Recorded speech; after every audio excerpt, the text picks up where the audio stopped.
물에서 유를 만드신 창조주이십니다. 여러분 이 세상 그 무엇도 하나님 없이 지어진 것은 하나도 없습니다. 하나님은 분명한 목적을 가지시고 모든 것을 창조하셨어요. 하나님은 여러분도 창조하셨습니다. 여러분을 향한 분명한 목적이 있으신 믿으시길 바랍니다. 우리 옆에서 알립시다. 하나님은 당신을 향한 목적이 있습니다. 그 목적을 알고 살아가는 사람이 지혜로운 사람입니다. 하나님께서 이 모든 것을 만드셨어요. 그리고 그 창조된 것을 보시고 하나님이 말씀하시기를 좋았더라라고 말씀하셔요. 그것은 하나님 보시기에 아름다운 것들이었습니다. 그렇기 때문에 보시기에 좋다라는 거예요. 자, 우리 옆에 사람 보면 다시 말해줄까요? 아름답습니다. 보기에 참 좋습니다. 보기에 좋지 않은 사람이 어디 있어요? 보기에 다 좋으신 분들이에요. 그런데 사탄은 하나님 보시기에 좋은 것들을 파괴하기 시작합니다.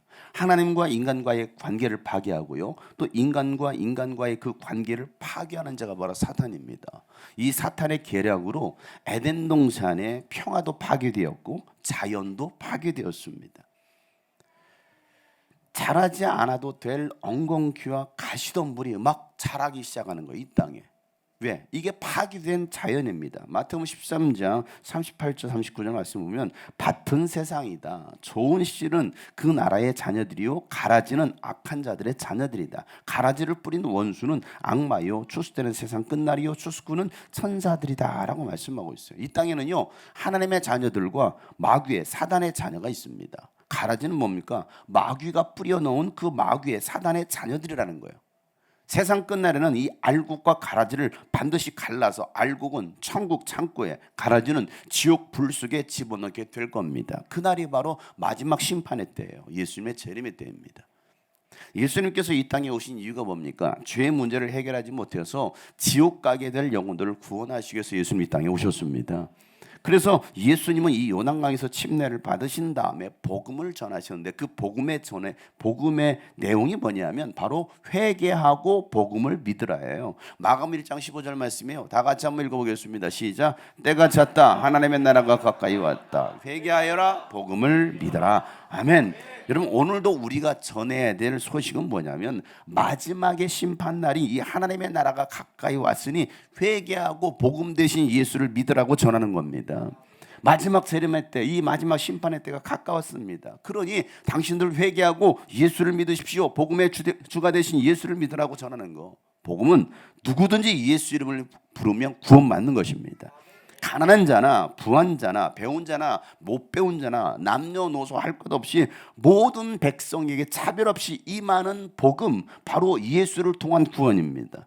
그래서 누가복음 2장 10절 말씀에 천사를 통해서 이렇게 말씀하셨어요. 두려워하지 말아라. 나는 온 백성에게 큰 기쁨이 될 소식을 너에게 전해준다는 겁니다. 온 백성에게 큰 기쁨이 될 좋은 소식.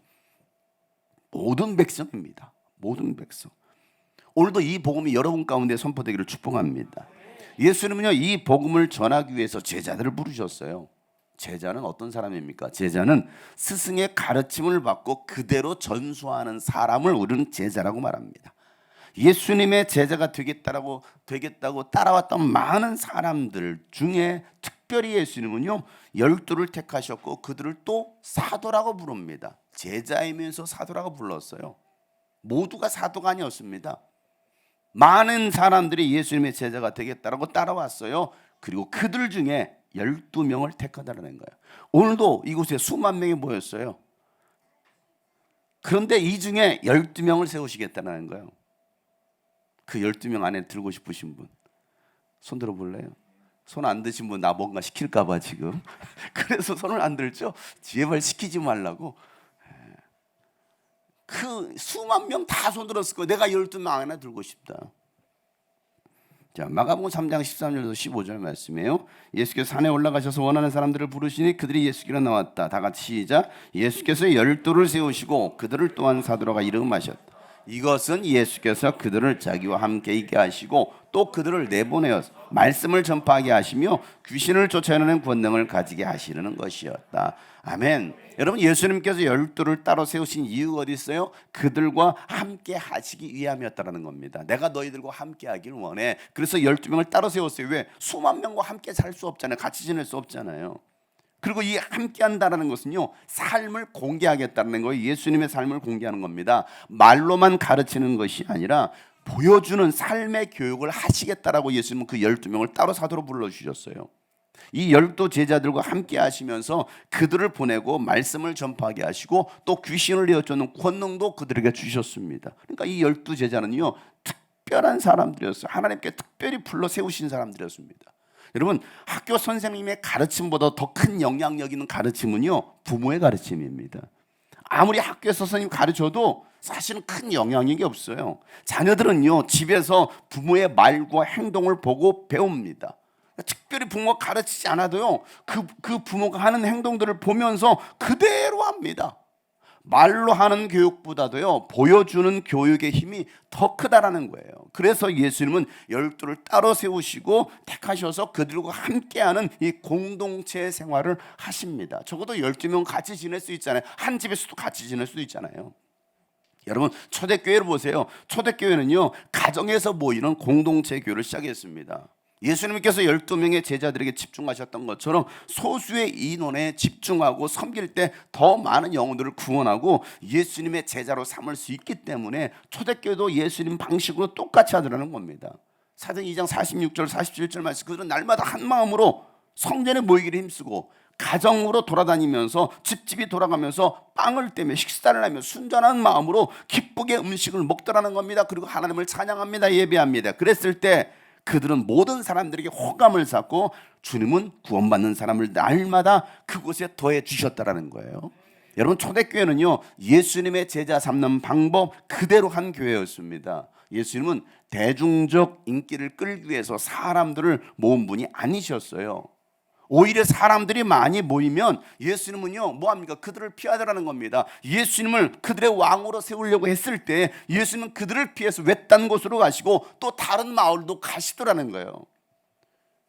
이게 예수님의 방식이었어요. 요한복음 6장 15절 보세요. 다 같이 한번 읽어보세요. 시작. 예수께서는 사람들이 와서 억지로 자기를 모셔다가 왕으로 삼으려 간다는 것을 아시고 혼자서 다시 산으로 물러가셨다. 마가복음 1장 38절도 똑같이 말합니다. 예수께서 그들에게 말씀하셨다. 시작. 가까운 여러 고을로 가자. 거기에서도 내가 말씀을 선포해야겠다. 나는 이 일을 하러 왔다. 아멘. 예수님은 수많은 사람들이 자신을 왕으로 세우려고 하고 어떤 군주로 세우려고 할 때 그는 그들의 요청을 받아들이지 않았습니다. 오히려 그들을 피하더라는 겁니다. 사람들이 없는 곳으로 가더라는 겁니다. 야, 우리가 다른 마을로 가자. 왜? 내가 이 일을 위해서 왔다라는 거예요. 내가 그곳에서 말씀을 전하며 전도할 것인데 내가 이 일을 위해서 왔다라는 거예요. 예수님은요, 대중이 아닌 소수의 제자들에게 집중하셨습니다. 12명만 제대로 세우면 12명이 120명이 될 것이고 120명이 3,000명이 될 것이기 때문입니다. 이게 예수님의 원리였어요. 마태복음 20장 17절 말씀에 예수께서 예루살렘으로 올라가시면서 12 제자를 따로 곁에 불러놓으시고 길에서 그들에게 말씀하십니다. 따로 그들을 곁에 두셔요. 누가복음 10장 23절 말씀에도 예수께서 제자들에게 돌아서서 따로 말씀하십니다. 너희가 보고 있는 것을 보는 눈은 복이 있다라는 거예요. 오늘도 이 말씀을 듣는 여러분의 귀가 복이 있습니다. 오늘도 여러분의 눈이 복이 있습니다. 예수님 보고 있잖아요. 예수의 음성을 듣고 있잖아요. 마가복음 4장 34절 말씀에도 비유가 아니면 말씀하지 않으셨으나 제자들에게는 따로 그 모든 것을 설명해 주시더라는 거예요. 비유의 말씀을 따로 그들에게는 설명해 주시더라는 거예요. 3년간 하나님의 나라를 위한 이 공생의 삶을 사셨던 예수님은요, 죽음의 때가 온 것을 아셨습니다. 그러자 제자들에게 이 예수님의 자신의 죽음과 부활에 대해서 말씀해 주십니다. 그리고 자기의 이 사람들을 사랑하시되 끝까지 사랑하셨다라고 성경 기록하고 있어요. 요한복음 13장 1절 말씀인데요. 다 같이 한번 읽어보겠습니다. 시작. 6절 전에 예수께서는 자기가 이 세상을 떠나서 아버지께로 가야 할 때가 된 것을 아시고 세상에는 자기의 사람들을 사랑하시되 끝까지 사랑하셨다. 아멘. 여러분, 이제 그 나이 이제 33살쯤 되었습니다. 젊은 나이 아닙니까? 그런데 여러분, 자신의 때를 아는 거예요. 내가 이제 죽을 때가 왔다라는 겁니다. 왜? 예수님은 그날을 위해 왔기 때문에. 여러분, 성탄절이 무슨 날입니까? 예수님께서 이 땅에 오신 아주 기쁜 날이죠. 그러나 그날이 어떤 날입니까? 예수님의 죽음이 시작된 날입니다. 죽음이 결정된 날입니다. 이제 내가 33년 뒤면 내가 죽을 건데, 다시 말해서 예수님의 사형 선고 날짜가 바로 그날이었다고, 성탄절이었다고요. 그 성탄절의 의미를 모르니까 그냥 오늘날 사람들은 어떻습니까? 자기들이 이렇게 좋아하는 거죠.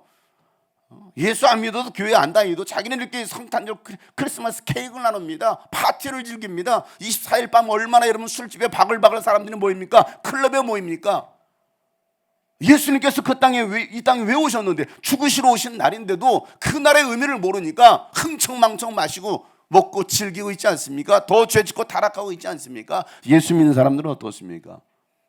우리가 이 24일 아니 이 25일 성탄절을 우리가 어떻게 보냐? 물론 여러분 12월 25일은요 예수님께서 태어나신 날이 아니에요.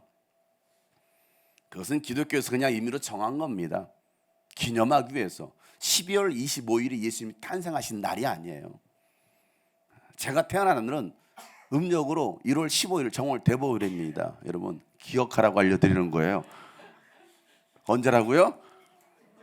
여러분들만 나물 드시지 마시고 9가지 나물 저에게도 갖다 주시면서, 음력 정월 대보름은 제가 태어난 날이에요. 제가 태어난 날은 정확하지만 예수님께 태어나신 날은 12월 25일이 아니라요. 그러나 우리가 예수님께서 이 땅에 오신 것을 기념하고 기억하기 위해서 성탄절을 만들어 놓고 우리가 모여서 감사 예배하고 있잖아요. 근데 이 성탄절의 의미를 우리가 어떻게 마음에 두고서 준비하고 예배할 거냐는 거예요. 예수님은 자신의 죽음 때가 온 걸 알았어요. 이제 내가 잠시 후면 죽을 거라는 걸 예수님은 아십니다. 그래서 예수님께서 말씀하시는 거예요. 자기의 사람들을 사랑하되 끝까지 사랑하셨다라는 거예요. 여러분, 사랑은요 끝까지 하는 것입니다. 별로 끝까지 하고 싶은 마음이 없으니까 끝까지 아멘도 안 하고. 여러분, 끝까지 하지 않는 것은요 사랑이 아니에요. 하나님은 사랑이십니다. 하나님의 사랑은요 변함이 없는 끝까지 사랑입니다. 우리가 하나님을 사랑한다면 하다 많은 사랑이 아니라 어떤 상황이 와도 끝까지 사랑하는 겁니다. 이게 하나님을 사랑하는 거예요. 왜? 하나님께서 우리를 그렇게 사랑하셨기 때문에 우리도 그와 같이 사랑해야 된다는 거예요. 그런데 인간은 어떻습니까? 끝까지 사랑이 아니라 상황 따라 변하는 사랑 아닙니까? 아유 사랑해 정말 사랑합니까? 상황이 조금만 달라지면 언제 사랑의 우변수가 되죠? 죽이려고 달라들지 않습니까? 사랑합니까? 인간의 사랑은요 완전하지 않아요. 그런데 우리는 보면 사랑한다 얼마나 말을 많이 합니까? 하나님의 사랑은요 결코 변하지 않는 끝까지 사랑, 영원한 사랑이었어요. 그런데 뭔가 상황 따라 변한다? 그것은 사랑하는 것이 아니라 좋아하는 거예요. 왜? 좋아하는 것은요 언제든지 변할 수 있거든요. 그러지 않아요? 아니에요? 내가 한동안은 술을 좋아했어. 많이 있죠 여기. 술을 좋아해서. 그러나 지금은 좋아하지 않아. 그렇잖아요? 지금도 좋아한다고요? 좋아하는 것은요 언제든지 변할 수 있어요. 내가 이 사람 좋아해. 아니 지금 내가 좋아하지 않아. 싫어할 수 있어요. 그러나 사랑은요 좋아하는 게 아니에요.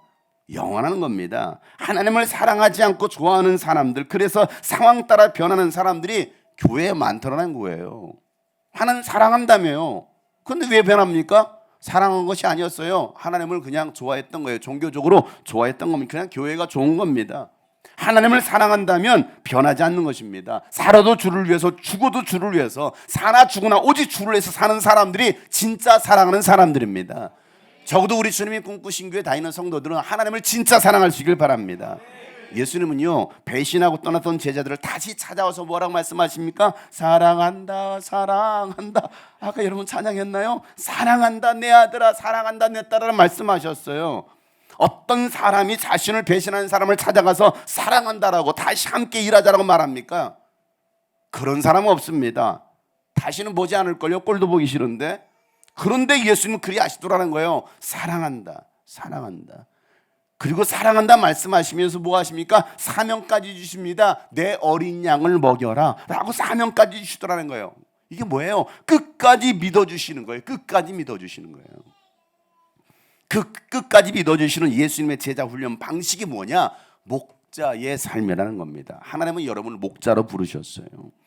목자는요, 자기 양을 위하여 목숨을 버리는 사람들이 바로 목자예요. 나는 목자 아닌데요. 아니, 예수를 믿으면 여러분, 하나님께서 여러분을 목자로 불러주셨다는 사실이에요. 요한복음 10장 11절 말씀 보세요. 나는 선한 목자이다. 선한 목자는 양들을 위하여 자기 목숨을 버린다라고 말씀하시잖아요.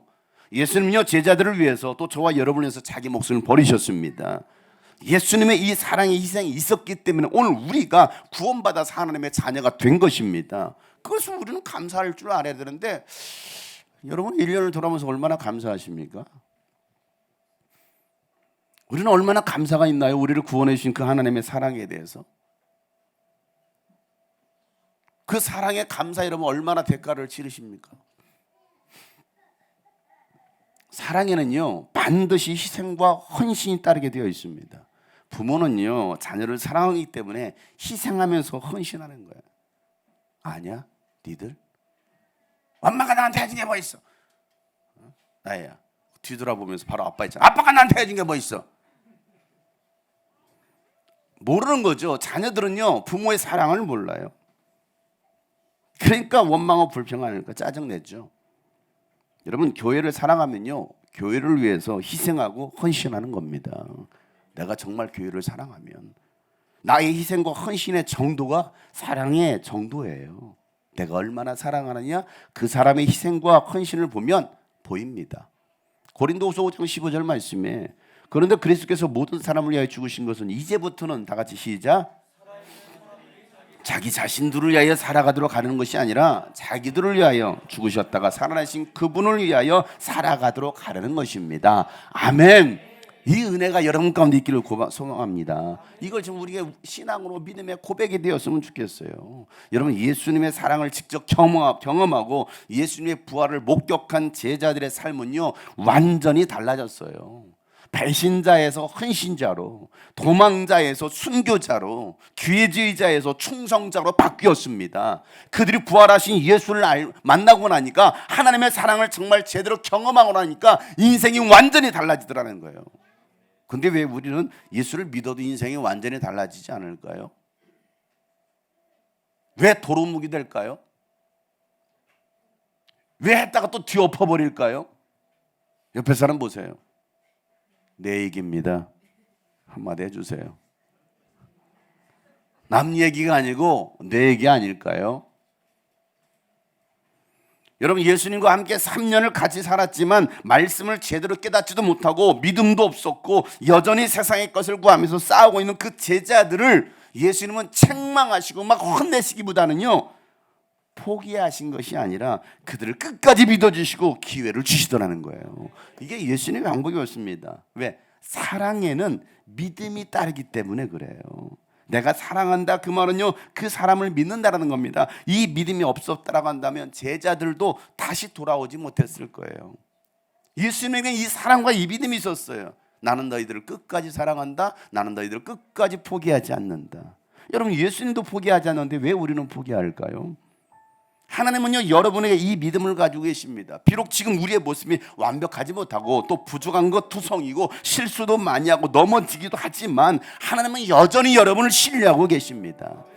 여전히 내가 하나님을 사랑하기보다도 좋아하는 것이 더 많은 것 같아. 사랑한다라고 했는데 사실은 사랑하지 않았고 내가 좋아했다. 그래도 예수님은 여러분을 사랑하고 계신다는 사실이에요. 여러분이 모르고 있는 거예요. 여러분들이 인정하고 있지 않는 거죠. 하나님은 지금도 여러분 기다리고 계십니다. 이게 하나님의 사랑이고 하나님의 열심 아닙니까? 여러분, 우리 지난주에 불렀던 조금 들인 듯해도 기다려주겠니? 조금 들인 듯해도 기다려주겠니? 조금 더딘 듯해도 믿어줄 수 있니? 네가 가는 그 길 절대 헛되지 않으니 나와 함께 가자. 앞이 보이지 않아도 나아가 주겠니? 이해되지 않아도 사랑해 주겠니?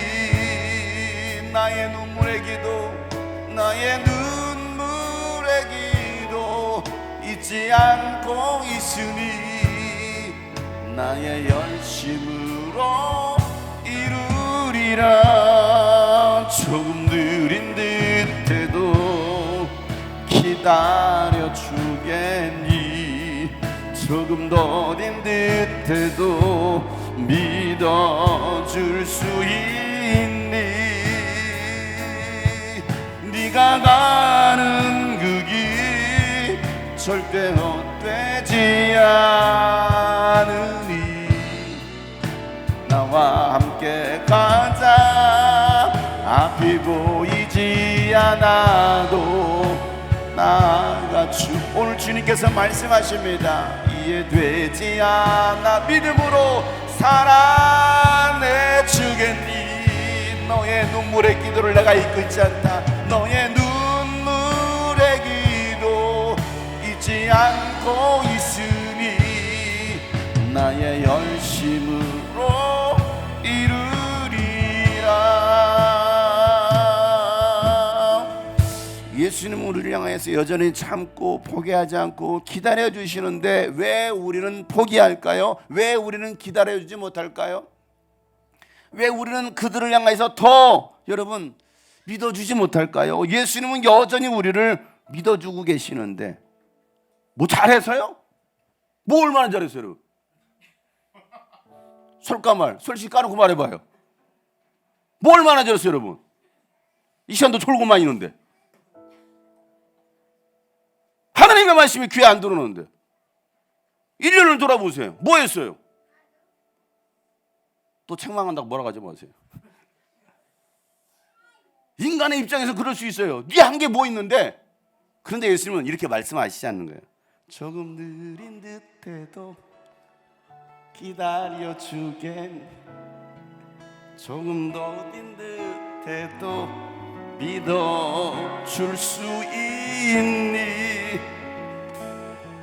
네가 가는 그 길 절대 헛되지 않으니 나와 함께 가자. 앞이 보이지 않아도 나아가 주겠니. 이해되지 않아도 살아내 주겠니. 너의 눈물의 기도 너의 눈물의 기도 잊지 않고 있으니 나의 하나님의 그 사랑의 열심으로 조금 느린 듯해도 조금 느린 듯 올로치는 우리를 향하여 기다려주시는 예수님, 우리를 믿어주시는 예수님처럼 우리가 그들을 향하여 영혼들을 향하여 함께 이 믿음으로 사랑으로 나갑시다. 여러분이 가는 그 길 절대로 네가 가는 그 길 절대 헛되지 않아. 오늘 놓치는 나와 함께 이 길을 가자라고 말씀하십니다. 앞이 보이지 않아도 나아가 주겠니. 이해되지 않아도 살아내 주겠니. 너의 눈물의 기도 너의 눈물의 기도 잊지 않고 있으니 나의 열심으로 이룬 너의 눈물의 기도 너의 눈물의 기도 잊지 않고 있으니 너의 눈물의 기도 너의 눈물의 기도 너의 눈물의 기도 잊지 않고 있으니 나의 열심으로 이루리라. 여러분 하나님의 그 변함없는 열심, 그 하나님의 변함없는 사랑을 여러분들이 알기를 바랍니다. 하나님은 오늘도 우리를 향해서 그렇게 말씀하고 계시는 거예요. 나는 너를 변함없이 사랑한다. 나는 너를 끝까지 사랑한다. 그 끝까지 사랑을 붙들라라고 오늘 주님 말씀하시지 않습니까? 한 영혼이 돌아오고 바로 서기까지 오래 참으시는 그 하나님의 사랑을 우리가 안다면 우리도 그 사랑으로 잃어버린 한 영혼을 찾아 나서야 되는 겁니다. 여러분 교회를 다니고 하나님 하나 있다 하면서 잃어버린 영혼을 향한 애타는 마음이 없다면 그는 하나님의 사랑을 제대로 알지 못하는 사람이에요.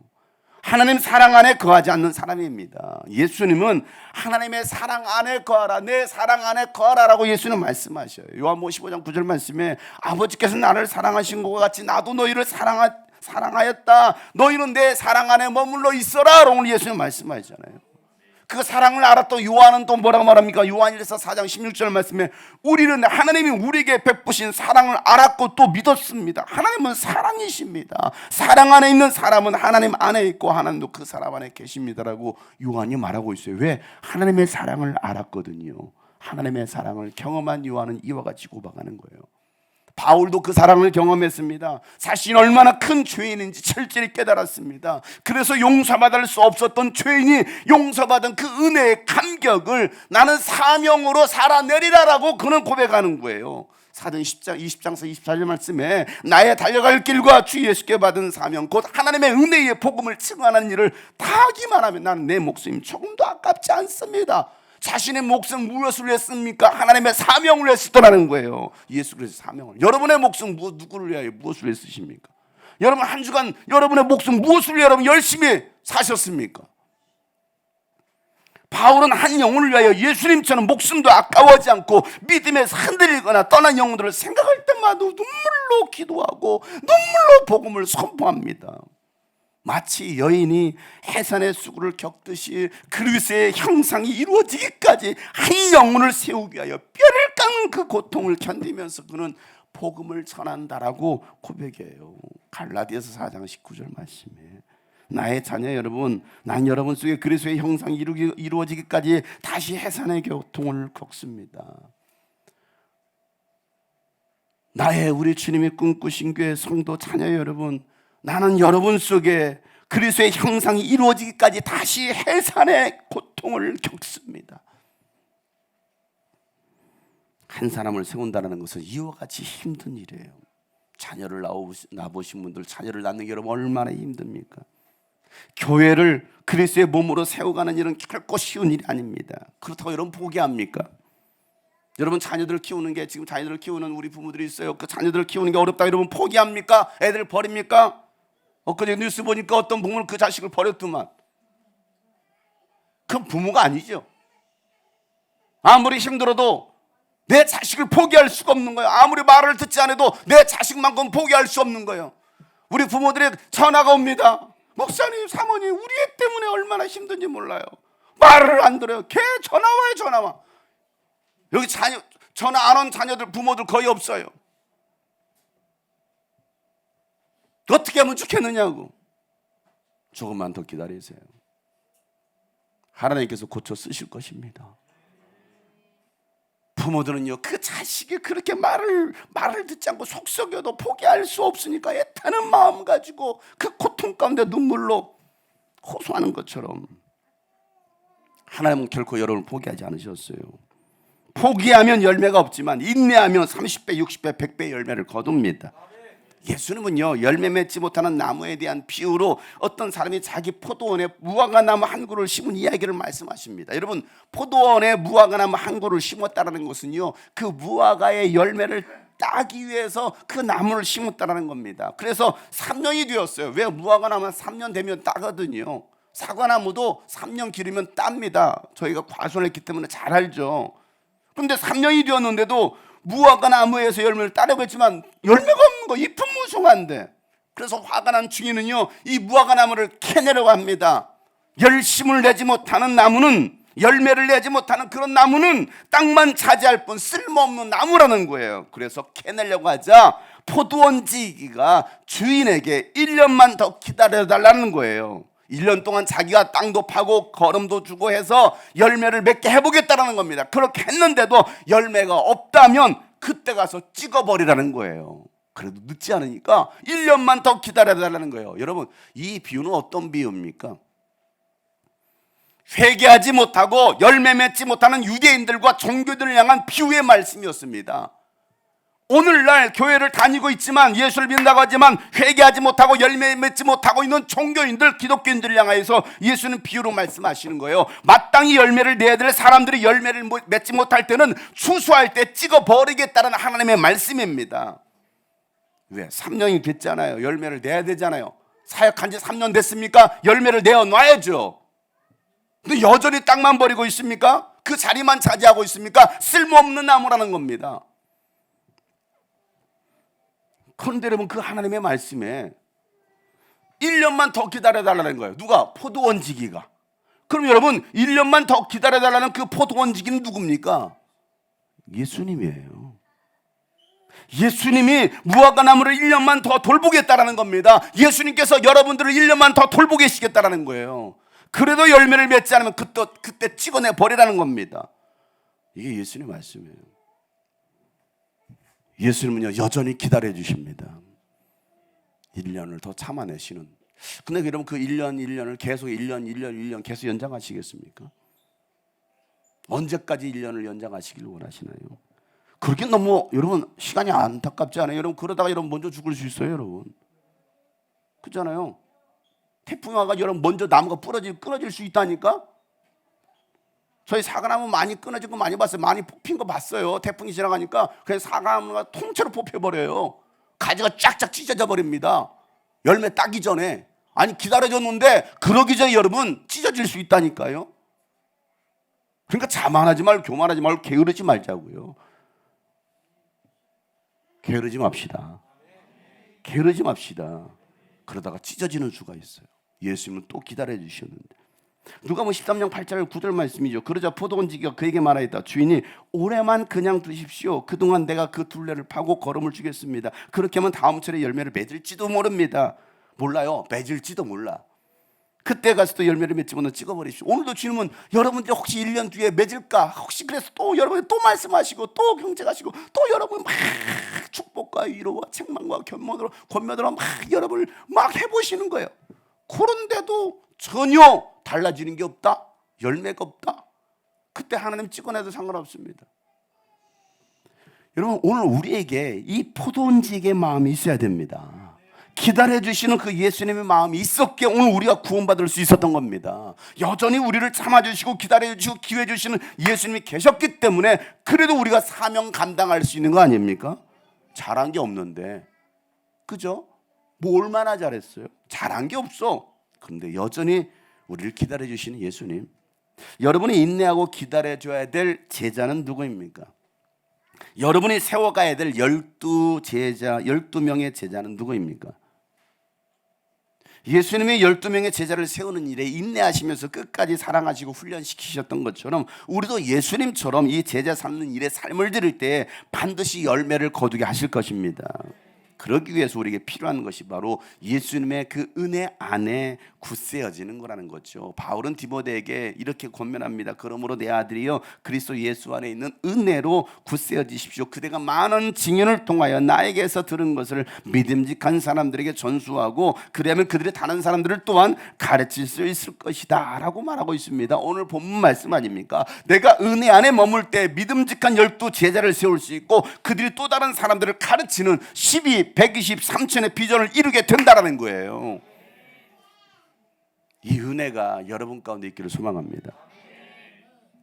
1913년 알프스 산속 마을 프로방스는요, 날씨가 얼마나 추웠든지 사람들이 도저히 살 수가 없는 곳이었습니다. 먹을 것도 없으니까 그 숯을 구워서 먹고 살 정도로 얼마나 가난에 쪄들고 또 매서운 바람 때문에 견딜 수 없는 환경 때문에 사람들은 막 더 신경이 날카로워지고 그러다 보니까 잘 자라는 사람들 살인과 폭력으로 그 마을에는요 행복이라는 게 전혀 없었습니다. 그러다 보니까 사람들이 도저히 살 수 없는 마을이다 보니까 그 마을을 막 떠나기 시작합니다. 그런데 그곳에 한 양치기 목동이 들어와 살기 시작합니다. 그리고 매일 100개의 좋은 도토리 씨앗을 골라서 구멍을 파고 도토리를 심기 시작합니다. 말 한마디 하지 않고. 알고 봤더니 그는 아들과 아내를 잃어버렸어요. 하루아침에 혼자가 된 겁니다. 그래서 그곳에 혼자 들어와서 살고 있었던 겁니다. 그렇게 3년간 도토리 씨앗 100개씩 매일같이 10만 구를 심었어요. 10만 그루. 그런데 10만 개의 씨앗 중에 2만 그루만이 싹이 났습니다. 근데 그 2만 개 중에서도 그 중에 절반은 다람쥐가 와서 먹고 또 환경 때문에 죽는 겁니다. 그렇게 만 그루가 살아서 자라기 시작하는데, 그러고 1차 세계대전, 2차 세계대전이 끝날 무렵, 끝나고 나서 1947년에 그곳을 찾았을 때는요, 울창한 숲이 되었습니다. 살 수 없었던, 도저히 살 수 없었던 그 마을이 이젠 새들이 와 살고 사람들이 와 사는, 매일 100개의 도토리를 심은 사람의 이름이 엘자르 부피에라는 사람이었습니다. 그 한 사람의 그 열심. 인도에 마주리 섬이 있습니다. 세계에서 가장 큰 오아시스 섬이었습니다. 그런데 사람들이 개발을 목적으로 거기서 막 나무를 베면서 홍수와 가뭄이 반복되었습니다. 결국 그 섬은요, 강물에 넘칠 위기에 놓였습니다. 그런 마주리 섬을 지켜봤던 한 소년, 16살의 소년 자다브 파행이라는 소년은요, 그곳에 나무 한 그루씩을 심기 시작합니다. 왜? 이 마주리 섬의 침식을 막아야 되는, 더 이상 이제 그 땅이 사라지니까.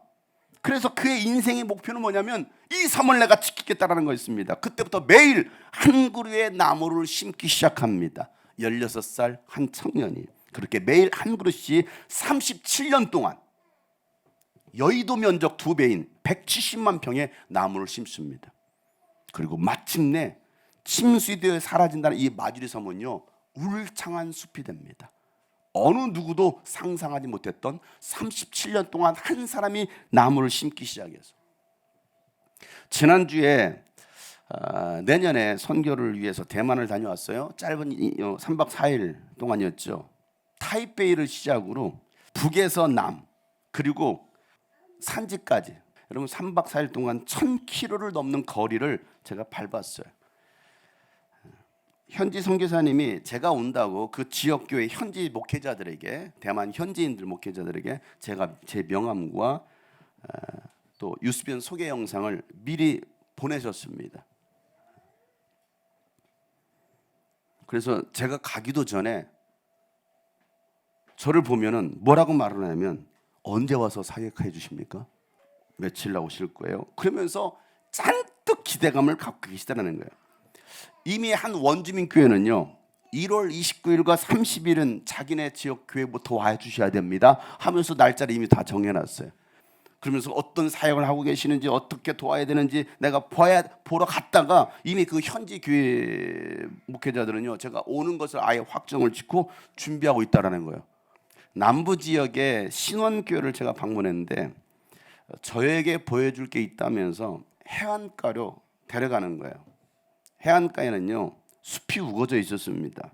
그 숲은 원래 있었던 것이 아니라는 거예요. 전에는 태풍이 불거나 만조때가 되면 막 파도가 이 방조제를 넘어서 그 아래 마을이 있는데요, 이 해수면보다도 이 마을이 더 아래쪽이에요. 그러니까 이게 방조제가 있잖아요. 근데 이 방조제를 넘는 거예요. 넘어서 모래와 함께 파도가 딱 넘쳐오면 그 안에 다 양식장인데, 양식장에 모래가 가득 들어오고 그 안에 키우던 물고기가 다 떼죽음을 당한다는 거예요.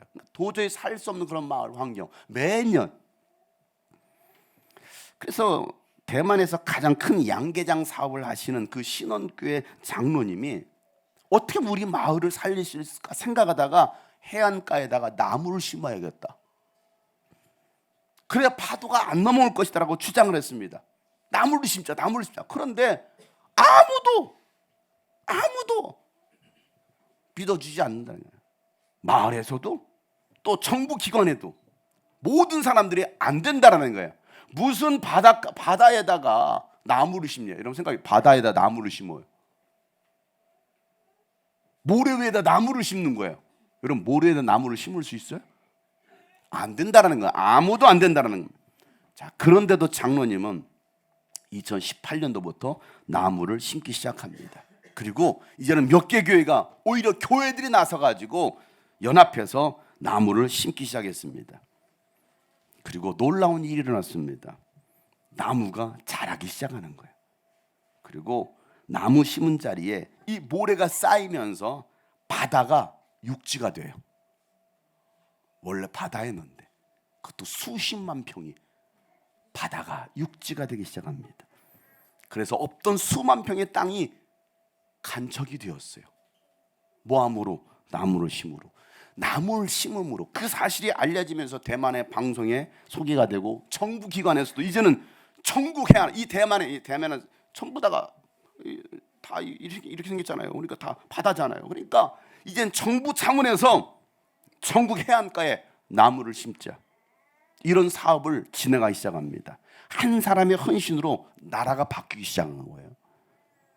나 혼자 나무 심는다고 뭐가 달라지겠어 라고 생각했다면 어떤 변화도 일어나지 않았을 것입니다. 그러나 그 장로님은 아니, 나부터, 우리 교회부터 그런 생각 가지고 도전하고 행동했더니 기적이 일어난 겁니다. 사랑하는 성도 여러분, 여러분은 어떤 나무를 심기 원하십니까? 또 어떤 나무를 여러분 심고 계십니까? 안 될 거야, 이 사람은 안 될 거야, 이것은 안 될 거야. 여러분, 세계 곳곳에서 생명나무를 심어달라는 요청을 해오고 있습니다. 이번 대만에서도 당장 어떤 프로그램을 할 것인지, 언제 올 것인지 말해달라는 거예요. 결정해달라는 거예요. 오면서 제가 이런 생각을 했습니다. 마케도니아 사람들이 바울의 환상 중에 건너와서 우리를 도라는 그 말씀 계속 맴돌았습니다. 하나님 무너진 이스라엘 백성들에게 회개를 선포할 한 사람을 찾으시면서 이사야에게 말씀하시기를, 내가 누구를 보낼까? 누가 우리를 대신하여 가겠는가? 그러자 이사야가 제가 여기 있습니다, 저를 보내주십시오 라고 대답합니다.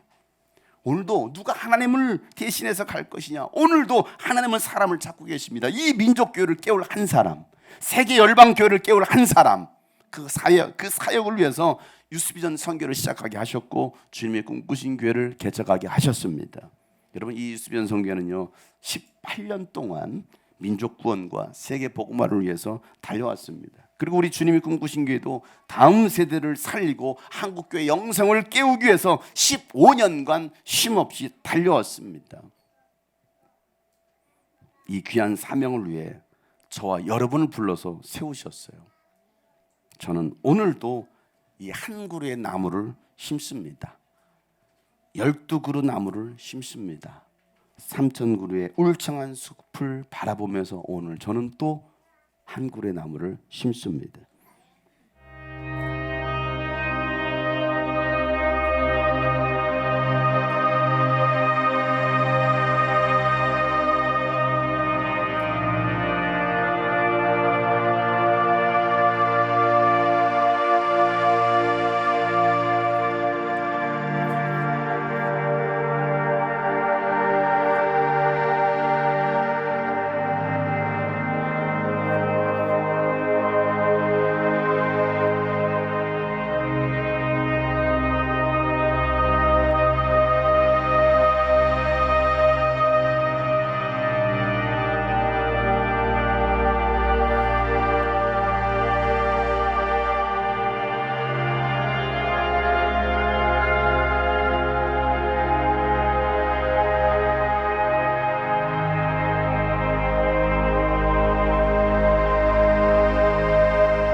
We combine our forces, old and young, rich and poor, and together we can plant 1,000,000,000,000.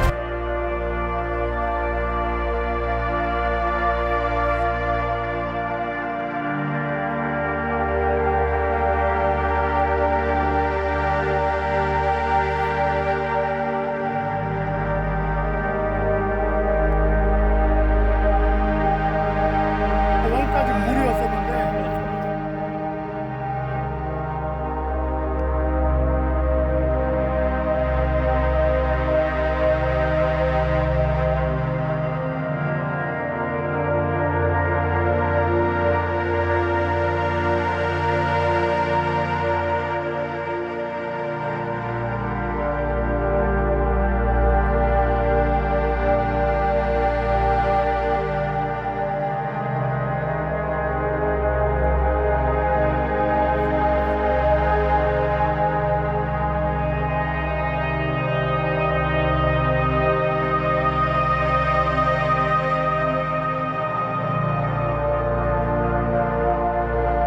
저곳에 매년 나무를 심고 있습니다.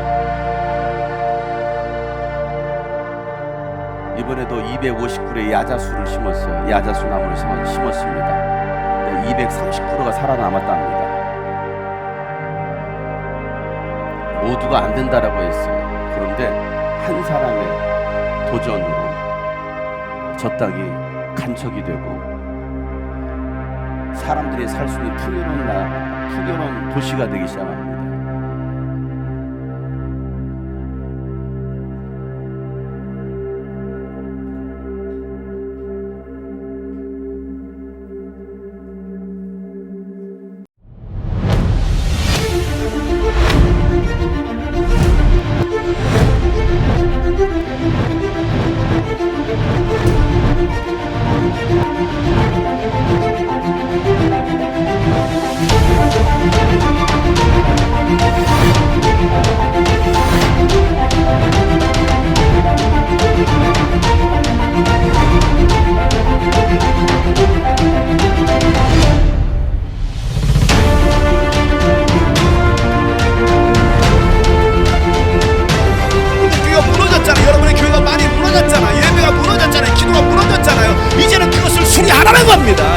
세상의 권력 앞에, 세상의 그 힘 앞에 무릎 꿇는 사람들이 아니라 죽으면 죽으리라. 나는 내 신앙을 내가 포기하지 않겠다.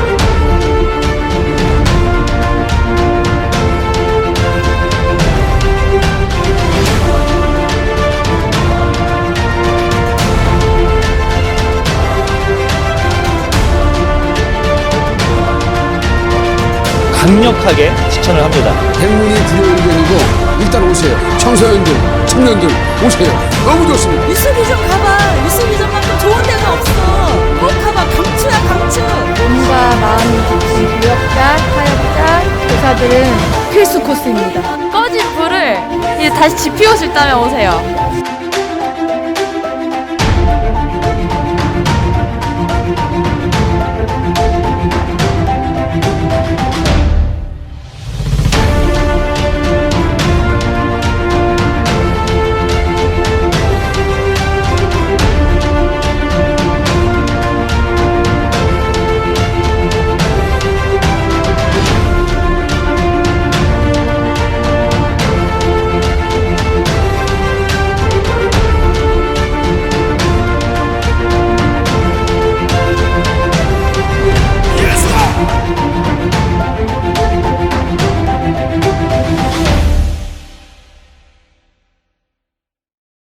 도 겨울 유수비전 캠프 이제 시작입니다.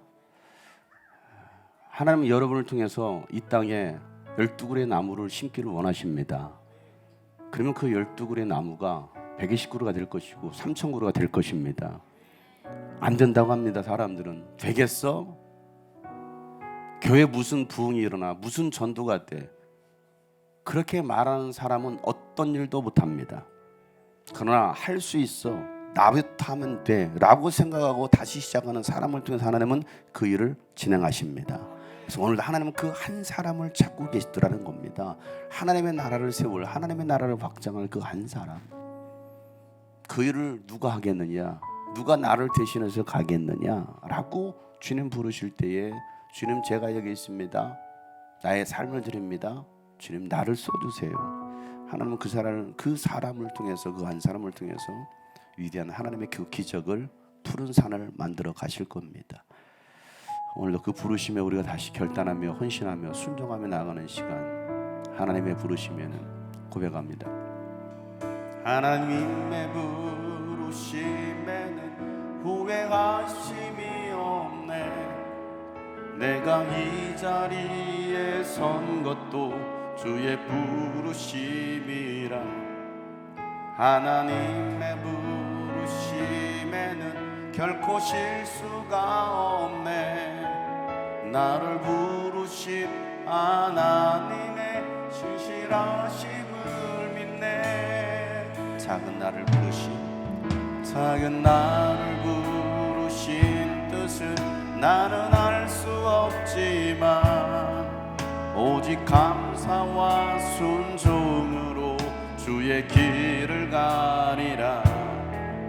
때론 내가 연약해져도 주 주님 날 도우시니 주의 놀라운 그 계획을 나는 믿으며 살리. 날 부르신 뜻 내 생각보다 크고 날 향한 계획 나의 지혜로 증량 못하나. 가장 좋은 길로 가장 완전한 길로 오늘도 날 부르신 하나님의 뜻을 나가며 날 부르신 뜻 내 생각보다 크고 날 향한 계획 나의 지혜로 증량 못하나.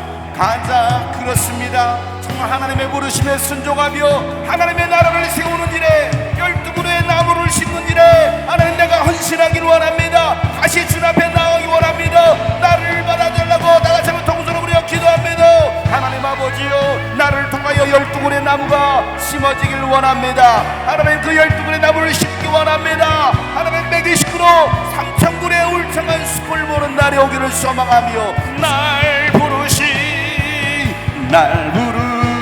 뜻 내 생각보다 크고 날 향한 계획 나의 지혜로 증량 못하나.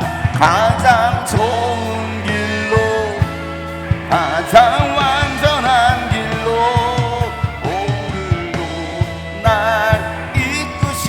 주의 자녀들은 주의 자녀들이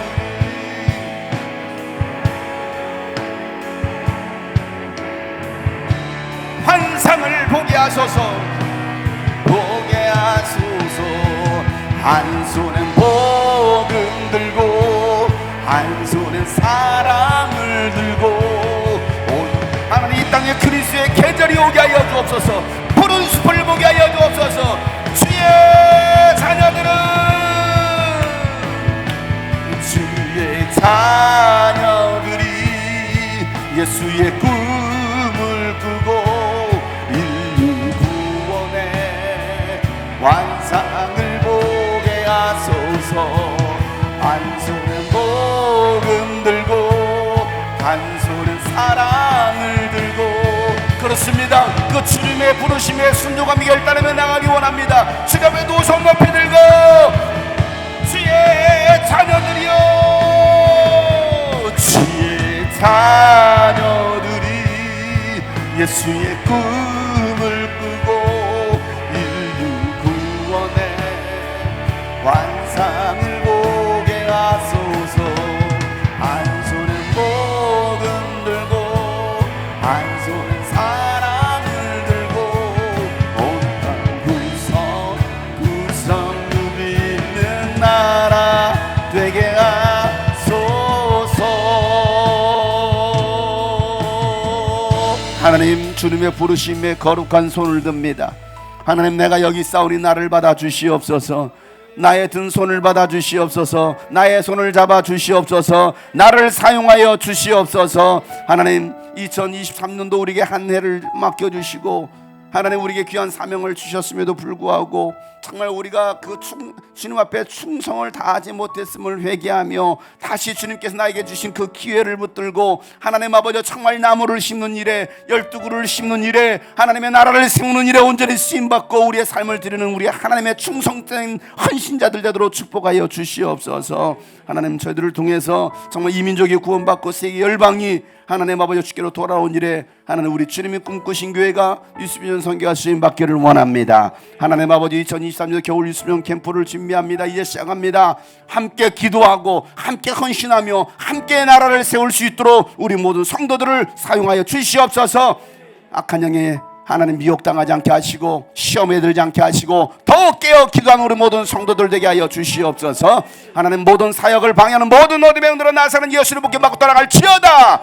병들게 하고 이간케 하고 또 믿음에서 떠나게 하는 모든 저주받은 영들은 목숨받고 떠나갈지어다. 하나님 오늘의 성령으로 하나 되어서 하나님의 나라를 세우는 우리 모든 성도들 되게 하여 주시옵소서. 이제는 우리 구주 예수 그리스도의 은혜와 하나님 아버지 놀랍고도 이직한 사랑과 성령님의 감화 감동 교통 충만하심이 오늘도 한 그루의 나무를 심고 12그루를 심기를 소망하는 모든 하나님의 사람들, 또 2024년도 겨울 캠프에 참여할 모든 교회 영혼들을 위해 이제부터 영원토록 함께 하시기를 간절히 축복하며 기도하옵나이다. 아멘. 하나님 아버지